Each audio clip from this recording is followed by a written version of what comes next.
Good morning, everyone. It's a friend once again, the overseas teacher, and I'm here to share a very important fact with you.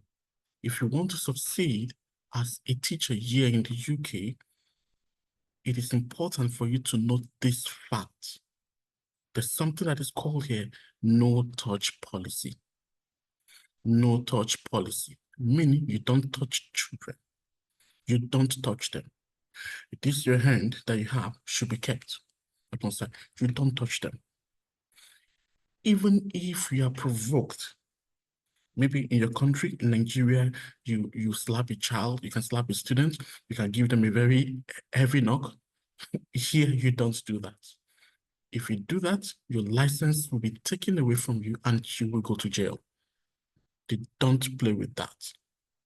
Once again, the no-touch policy is a policy you have to imbibe. If wherever you are in the world, you're in Nigeria, you're in Africa, any part of the world, try cultivate this habit right now. Students can provoke you to a limit. Please don't say, I can't take that from you. I can't take that. You will hit them. Or even if it's just a tap on their wrist, you are going to jail. Your QTS license that you've worked hard, that you've labored to get, will be withdrawn from you and you will go to jail. I know what that means. After jail, the next thing is deportation back to wherever it is you came from. So it is important you be patient. Patience is a quality that you must have. Students will say certain things to you that you'll be wondering, oh, if we to be my country, I'll just tell you to drive a bike in the air. If you tell them to drive a bike in the air, yeah, I'm telling you, you'll drive the bike in prison. Please learn to be patient as a teacher. That is why you are called a teacher. You are here to, as a teacher, you are safeguarding lives. You are molding lives. You are molding the lives of the children so that they can become fully functional in any environment that they find themselves, right? So please be patient. It's a very important key. Let me tell you an experience. I've been in a class one day where a student told me that I can't speak English. Other students were surprised. They looked at me to imagine, what am I going to do? What is Mr. Isha going to do to this child? But I asked him, what did he say again? You cannot speak English. You can't speak English. And he kept on repeating it over and over again. Now, what did I do?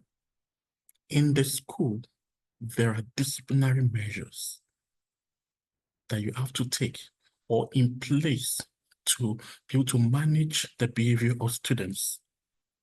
So in most schools in the UK, we have what we call caution 1, they call it C1, caution 2, C2, we have caution 3, C3. As a teacher, these are mechanisms you have to instill discipline and to manage your classroom very well. A child talks when you are busy teaching without permission. You give the student a warning, that is C1, caution 1.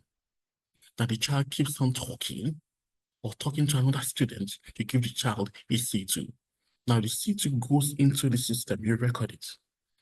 So it is known to the school management, oh, this child has erred, and there's a punishment for that.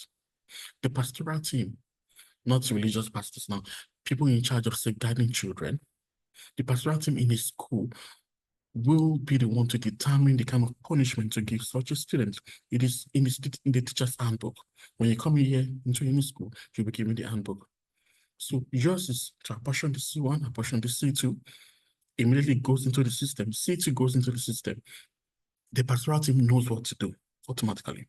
And the child continues again becoming unruly in the class. You give the child a C3. The child still continues becoming unruly, disrupting the lesson. You send a message. In the UK, all teachers are given laptops. So there's something we call on-call. On-call means you send this, it's an alert message. You send a message using your laptop. You'll be shown these features when you maybe doing your orientation program. You just send a message and the message goes straight to the pastoral team that this child needs to be taken out of the class. You send a message. That's what I do. A child keeps on becoming disruptive. I don't need to shout. I don't need to shout. If I've spoken to the child and the child does not want to listen, so it keeps becoming disruptive in my lesson. And disturbing others from learning. What I do after giving the C1, I give a C2, I give a C3, and the person continues, I send an alert message immediately. And immediately, the message goes very simple. Please, you need to take student A out of my class. It's becoming disruptive and distracting others from learning.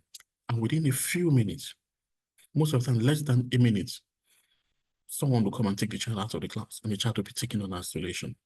So you have these measures to curtail, to curtail indiscipline and to promote an effective learning condition in the classroom. Don't take laws into your hands. Don't slap any child. Don't push any child, even if it's your own child in the classroom. Don't tap the child like this. Don't do that. You go to jail. Your license will be taken away from you, and all the things you've worked for years will just end up in the trash. I just feel I need to share this information with you so that wherever you are right now, before you come into the UK as a teacher, you need to have this, you need to imbibe this. Patience is key while dealing with children. Thank you very much.